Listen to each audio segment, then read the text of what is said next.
Hello everyone, आज की इस नए क्लास में आज हम फिर से देखने वाले हैं 80 इंपॉर्टेंट जीके जीएस के प्रश्न जो आपके आरआरबी ग्रुप डी के लिए बहुत ही इंपॉर्टेंट क्वेश्चन होने वाले हैं। क्योंकि ये क्वेश्चन इस प्रकार के क्वेश्चन है जो आपके एग्जाम में सीधे पूछे जा सकते हैं। आपके नए एग्जाम पैटर्न पर आधारित ये सारे क्वेश्चन होने वाले हैं। आपके पुराने जो पिछले साल का जो ग्रुप डी का एग्जाम हुआ था उसको जो है देखते हुए ये क्वेश्चन बनाए गए हैं कि किस प्रकार के क्वेश्चन उसमें पूछे जाते हैं।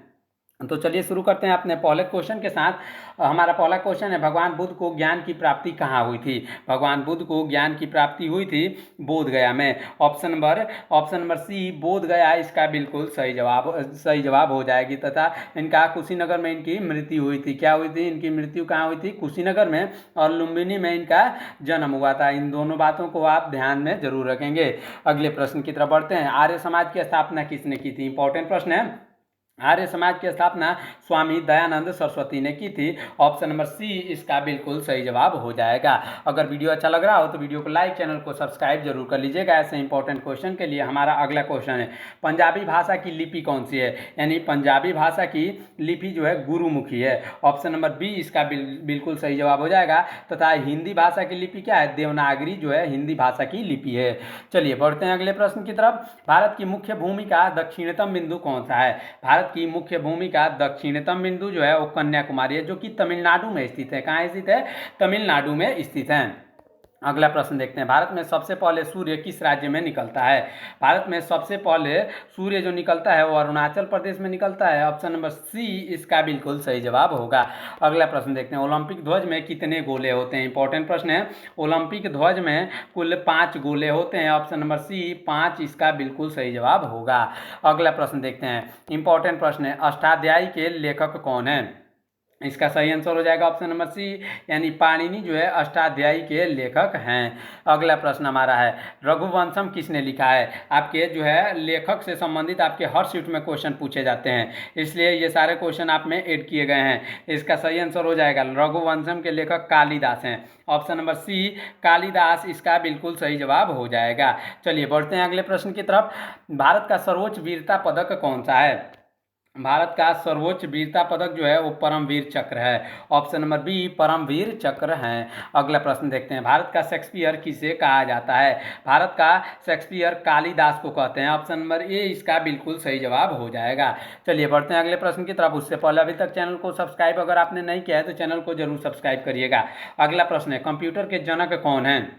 कंप्यूटर के जनक जो है चार्ल्स बैबेज हैं, जिन्हें कंप्यूटर के पिता के नाम से भी जाना जाता है। अगला प्रश्न देखते हैं, अशोक के अभिलेखों को सर्वप्रथम किसने पढ़ा था? अशोक के अभिलेखों को सर्वप्रथम पढ़ा था जेम्स प्रिंसेप ने। ऑप्शन नंबर सी इसका बिल्कुल सही जवाब होगा। अगला प्रश्न देखते हैं, अशोक ने किस बौद्ध भिक्षु के प्रभाव में आकर बौद्ध धर्म को ग्रहण किया था? इसका सही आंसर हो जाएगा, इसका सही आंसर उपगुप्त के प्रभाव में आकर अशोक ने भी जो है बौद्ध धर्म ग्रहण किया था। अगला प्रश्न देखते हैं, हमारी आकाश गंगा का नाम क्या है? इंपॉर्टेंट प्रश्न है। हमारी आकाश गंगा का नाम है मिल्की वे, जिसे दुग्ध मेखला भी कहते हैं। अगला प्रश्न, हिंदी भाषा का पहला समाचार पत्र कौन सा था? हिंदी भाषा का जो पहला समाचार पत्र था वो कौन सा था? उदंड मार्तंड। इसका सही आंसर ऑप्शन नंबर बी उदंड मार्तंड इसका बिल्कुल सही जवाब होगा। अगले प्रश्न की तरफ बढ़ते हैं। इंपॉर्टेंट प्रश्न है, हरियाणा राज्य के कवि कौन कहलाते हैं? इंपॉर्टेंट प्रश्न है, हर बार पूछे जाने वाले क्वेश्चन है। उदय भानुहंस को जो है हरियाणा राज्य के कवि कहते हैं। अगला प्रश्न देखते हैं, इंपॉर्टेंट प्रश्न है, ध्यान दीजिएगा। भारत ने ओलंपिक में किस खेल से सबसे अधिक स्वर्ण पदक जीते हैं? सबसे अधिक स्वर्ण पदक जीते हैं हॉकी से। ऑप्शन नंबर बी हॉकी इसका बिल्कुल सही जवाब होगा। अगला प्रश्न, ओलंपिक खेलों का आयोजन कितने वर्षों के अंतराल पर होता है? ओलंपिक खेलों का जो आयोजन होता है वो 4 वर्षों के अंतराल पर होता है। ऑप्शन नंबर सी 4 वर्ष इसका बिल्कुल सही जवाब हो जाएगा। अगला प्रश्न, कौन सा मुगल बादशाह अशिक्षित था? इंपॉर्टेंट प्रश्न है, ध्यान दीजिएगा। कौन सा मुगल बादशाह अशिक्षित था? इसका सही आंसर अकबर हो जाएगा। अकबर एक ऐसा मुगल बादशाह था जो कि अशिक्षित था, इसलिए उसने अपने राज दरबार में कई जो है विद्वानों को रखा था, जिसमें से एक बीरबल भी थे। अगला प्रश्न, अमृतसर शहर की स्थापना किसने की थी? अमृतसर शहर की स्थापना की थी गुरु रामदास ने। ऑप्शन नंबर बी इसका बिल्कुल सही जवाब हो जाएगा। चलिए बढ़ते हैं अगले प्रश्न की तरफ। इंपॉर्टेंट प्रश्न है, ध्यान दीजिएगा। हमारा अगला प्रश्न है, लाल चींटियों में कौन सा अम्ल पाया जाता है? लाल चींटियों में कौन सा अम्ल पाया जाता है? इसका सही आंसर हो जाएगा formic acid. Option number B formic acid इसका बिल्कुल सही जवाब हो जाएगा। सिट्रिक एसिड जो कि नींबू या खट्टे फलों में पाया जाता है, नींबू या खट्टे फलों में सिट्रिक एसिड पाया जाता है। लैक्टिक एसिड जो कि दही में पाया जाता है। साथ ही साथ आप हमें कमेंट में बताएंगे एसिटिक एसिड कहाँ पाया जाता है। अगला प्रश्न देखते हैं, भारत का नेपोलियन किसे कहा जाता है? इंपॉर्टेंट प्रश्न है, भारत का नेपोलियन कहा जाता है समुद्रगुप्त को। ऑप्शन नंबर बी इसका बिल्कुल सही जवाब हो जाएगा। अगला प्रश्न, रामकृष्ण मिशन की स्थापना किसने की थी? रामकृष्ण जो मिशन था उसकी स्थापना की थी स्वामी विवेकानंद ने। ऑप्शन नंबर बी इसका बिल्कुल सही जवाब होगा। अगला प्रश्न, पृथ्वी अपनी धुरी पर किस दिशा में घूमती है? पृथ्वी अपनी धुरी पर पश्चिम से पूर्व की ओर घूमती है। ऑप्शन नंबर बी इसका बिल्कुल सही जवाब होगा।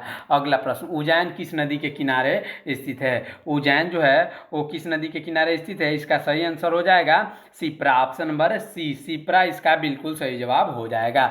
चलिए बढ़ते हैं अगले प्रश्न की तरफ। उससे पहले अभी तक अगर आपने हमारे चैनल को सब्सक्राइब नहीं किया है तो चैनल को जरूर सब्सक्राइब करिएगा ऐसे इंपॉर्टेंट क्वेश्चन के लिए, क्योंकि बहुत ही इंपॉर्टेंट क्वेश्चन हर रोज आ रहे हैं। सवेरे 8 बजे वाले करंट अफेयर्स का सेशन भी जरूर जो है आप ज्वाइन करिएगा। अगर आप इन सारे का पीडीएफ चाहते हैं तो आप हमारे टेलीग्राम चैनल से जरूर जुड़िएगा, जिसका लिंक आपको डिस्क्रिप्शन में मिल जाएगा। हमारा अगला क्वेश्चन है, सबसे अधिक विद्युत सुचालक धातु कौन सी है? सबसे अधिक विद्युत सुचालक धातु जो कि चांदी है। अगला प्रश्न देखते हैं, गोबर गैस के मुख्य रूप में कौन सी गैस पाई जाती है? गोबर गैस में मुख्य रूप से मीथेन पाई जाती है। ऑप्शन नंबर सी मीथेन पाई जाती है। अगला प्रश्न देखते हैं, हिंदी भाषा की लिपि कौन सी है? हिंदी भाषा की लिपि देवनागरी लिपि है। ऑप्शन नंबर बी देवनागरी लिपि इसका बिल्कुल सही जवाब हो जाएगा। अगले प्रश्न की तरफ बढ़ते हैं। इंपॉर्टेंट प्रश्न है, महात्मा गांधी के जन्म दिवस कब मनाया जाता है? महात्मा गांधी का जन्म दिवस 2 अक्टूबर को मनाया जाता है। इसके साथ इस दिन लाल बहादुर शास्त्री का जन्म दिवस भी मनाया जाता है। अगला प्रश्न देखते हैं, महात्मा गांधी का पूरा नाम क्या था? महात्मा गांधी का पूरा नाम मोहनदास करमचंद गांधी था। ऑप्शन नंबर ए इसका बिल्कुल सही जवाब हो जाएगा। अगला प्रश्न देखते हैं, इंपॉर्टेंट प्रश्न है, महात्मा गांधी जी को गांधी जी को महात्मा की उपाधि किसने दी थी? गांधी जी को महात्मा की उपाधि दी थी रविंद्रनाथ टैगोर ने। किसने? रविंद्रनाथ टैगोर ने। और राष्ट्रपिता उन्हें किसने कहा था? इसका आंसर आप हमें कमेंट में जरूर बताएंगे।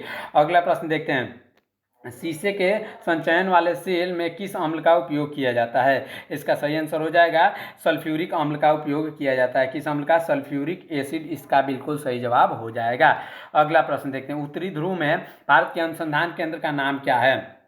उत्तरी ध्रुव में जो अनुसंधान केंद्र है उसका नाम है, इसका सही आंसर हो जाएगा Himadri. Option number C Himadri इसका बिल्कुल सही जवाब होगा। अगला प्रश्न देखते हैं, हरियाणा के पहले मुख्यमंत्री कौन थे? बहुत ही इंपॉर्टेंट प्रश्न है। हरियाणा के पहले मुख्यमंत्री पंडित भगवत दयाल शर्मा थे। ऑप्शन नंबर बी इसका बिल्कुल सही जवाब होगा। अगला प्रश्न देखते हैं, कौन सा देश सबसे अधिक देशों के साथ अपनी भूमि सीमा साझा करता है? अपनी भूमि सीमा सबसे अधिक चीन के साथ साझा करता है। ऑप्शन नंबर सी यानी चीन, जो कि कितने देशों के साथ सीमा साझा करता है? 14 देशों के साथ सीमा साझा करता है। इससे अधिक कोई भी देश अपना सीमा साझा नहीं करता। अगला प्रश्न देखते हैं, बैरोमीटर का पठन तेजी से गिरने पर क्या संकेत मिलता है? इसका संकेत ये मिलता है कि बहुत जल्द ही तूफान आने वाला है। अगला प्रश्न की तरफ बढ़ते हैं, ध्यान दीजिएगा। भारतीय मरुस्थल को किस नाम से जाना जाता है? भारतीय मरुस्थल को जाना जाता है थार मरुस्थल के नाम से। ऑप्शन नंबर बी इसका बिल्कुल सही जवाब हो जाएगा। अगला प्रश्न देखते हैं, काजीरंगा राष्ट्रीय उद्यान किस राज्य में स्थित है? काजीरंगा जो राष्ट्रीय उद्यान है वो स्थित है कहाँ? असम में। ऑप्शन नंबर बी असम इसका बिल्कुल सही जवाब हो जाएगा। चलिए बढ़ते हैं अगले प्रश्न की तरफ। पीलिया किस अंग का रोग है? इंपॉर्टेंट प्रश्न है। पीलिया जो है वो यकृत यानी लीवर का एक रोग है। चलिए बढ़ते हैं अगले प्रश्न की तरफ। इंपॉर्टेंट प्रश्न होने वाला है। उससे पहले अभी तक अगर आपने हमारे चैनल को सब्सक्राइब नहीं किया है तो चैनल को जरूर सब्सक्राइब करिएगा ऐसे इंपॉर्टेंट क्वेश्चन के लिए। हमारा अगला क्वेश्चन 40 नंबर क्वेश्चन, क्लोरोफिल का खनिज घटक क्या है? इंपॉर्टेंट प्रश्न है, कई बार पूछा गया क्वेश्चन है दोस्तों। क्लोरोफिल का खनिज घटक है magnesium, option number C magnesium. चलिए बढ़ते हैं अगले प्रश्न की तरफ। इंपॉर्टेंट प्रश्न है, ध्यान दीजिएगा। किस तत्व के गुणों को निर्धारित करने वाला मुख्य कारक क्या होता है? किसी तत्व के गुणों को निर्धारित करने वाला मुख्य कारण परमाणु क्रमांक होता है। ऑप्शन नंबर बी इसका बिल्कुल सही जवाब होगा। अगला प्रश्न देखते हैं। जीएसटी परिषद भी संविधान के किस अनुच्छेद से संबंधित है?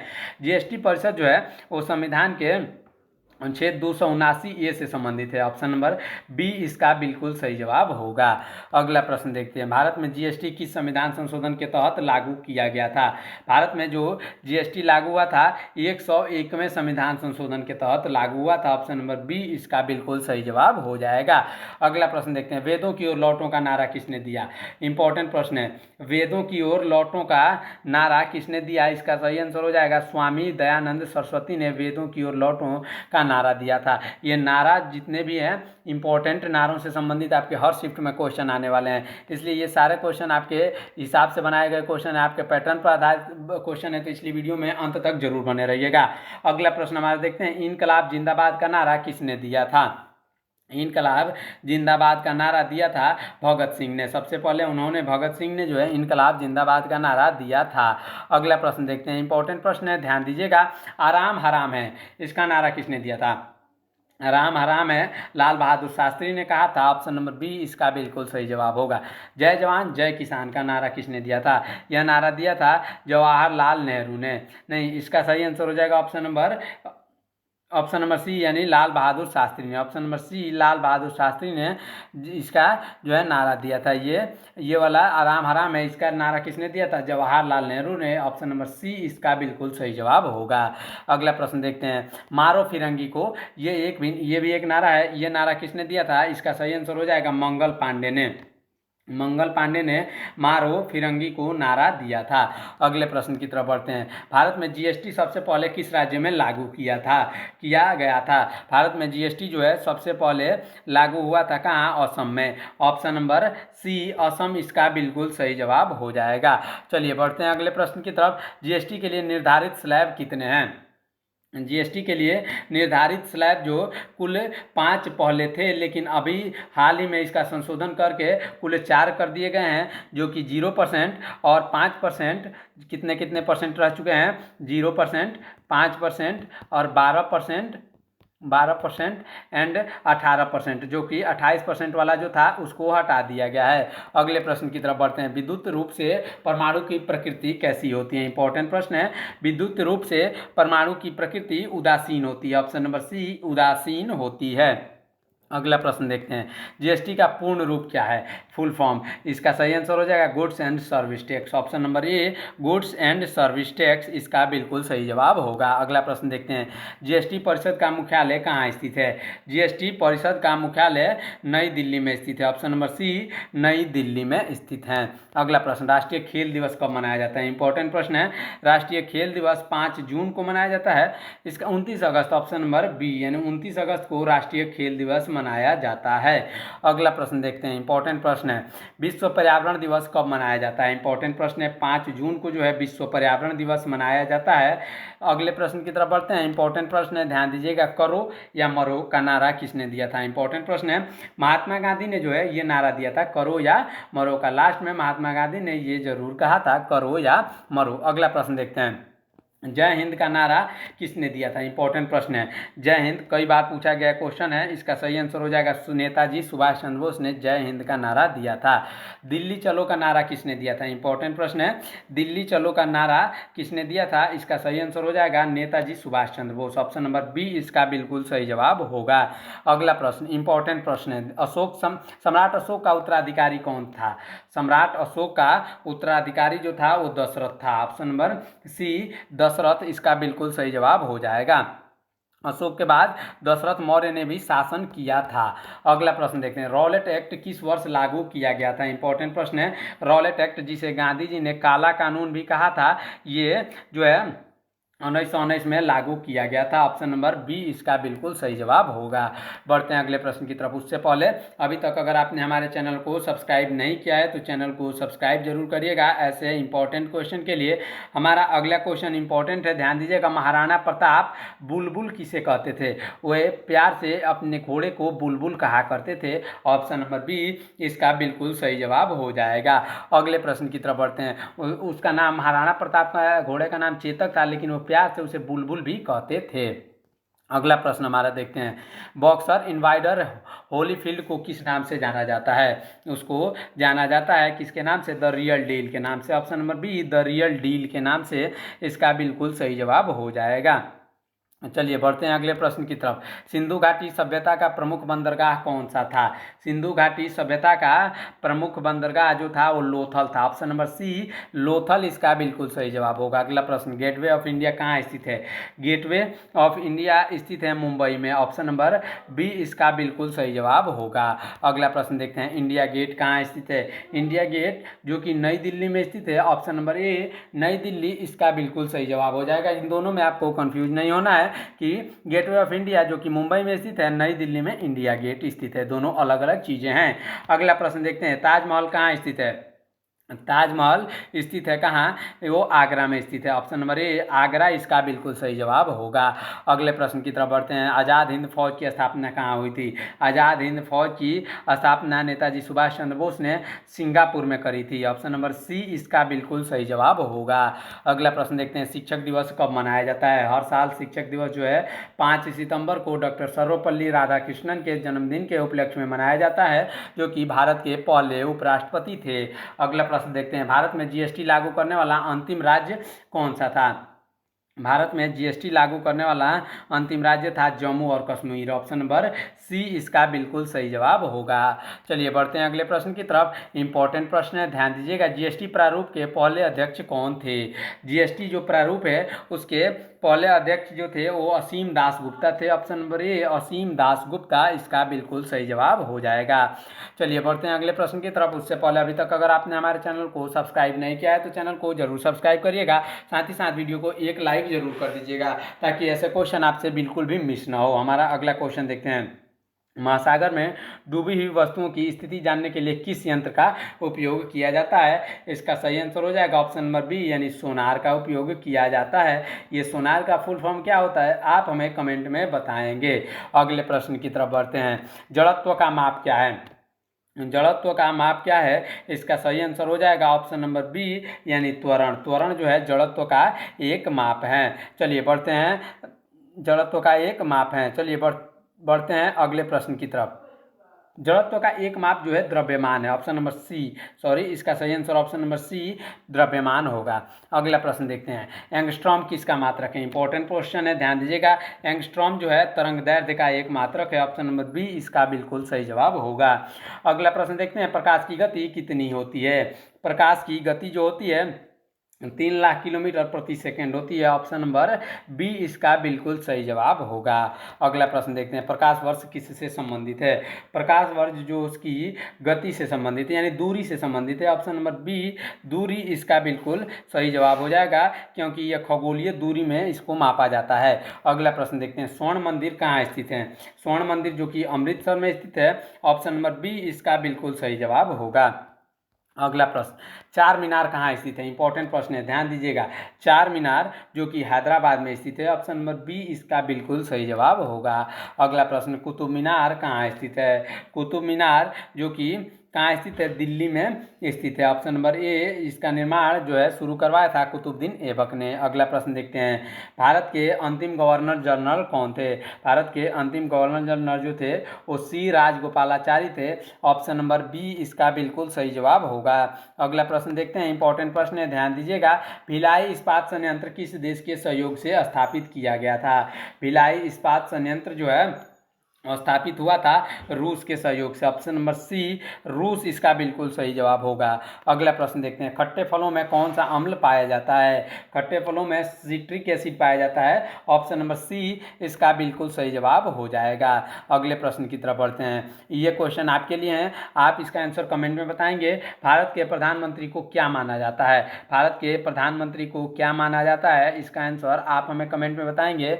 इस प्रकार हमारा आज की इस क्लास में हमने ये 80 इंपॉर्टेंट क्वेश्चन, 81 इंपॉर्टेंट क्वेश्चन यहाँ पे कवर किए हैं, जो कि बहुत ही इंपॉर्टेंट क्वेश्चन थे। आने वाले और भी अगले क्लास में और भी इंपॉर्टेंट क्वेश्चन आने वाले हैं, इसलिए आप हमारे चैनल को सब्सक्राइब जरूर करके रखेंगे ताकि ऐसे क्लास आपके मिस ना हो। सवेरे 8 बजे वाला करंट अफेयर्स वाला सेशन भी जरूर कंप्लीट करिएगा, ताकि उससे एक भी क्वेश्चन आपसे छूटे ना। करंट अफेयर्स आपके हर शिफ्ट में लगभग 5 से 7 क्वेश्चन पूछे जाते हैं। मिलते हैं नेक्स्ट वीडियो में, तब तक के लिए रखिए अपना ख्याल। धन्यवाद। जय हिंद।